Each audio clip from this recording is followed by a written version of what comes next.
হচ্ছে যে আল্লাহর নবী সাল্লাল্লাহু আলাইহি ওয়া আলিহি ওয়াসাল্লামা তার রবকে চর্মচক্ষু এবং অন্তরচক্ষু দিয়ে দুই চক্ষু দিয়ে দেখেছেন। সুবহানাল্লাহ। আচ্ছা, মেরাজ স্বীকার করলে ঝামেলাটা কোথায়? যখন আল্লাহর সাথে তার দিদার হয়েছে তখন আপনাকে স্বীকার করতে হবে যে তার জিসিম মুবারক নূরের তৈরি।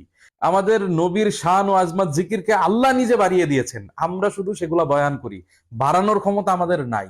নবী পাক সাল্লাল্লাহু আলাইহি ওয়াসাল্লামা মেরাজের রাত্রিতে আল্লাহ সুবহানাহু ওয়া তাআলার সাথে দিদার করেছেন। এটা উম্মতের জন্য, মুসলমানদের জন্য অত্যন্ত আনন্দের বিষয়।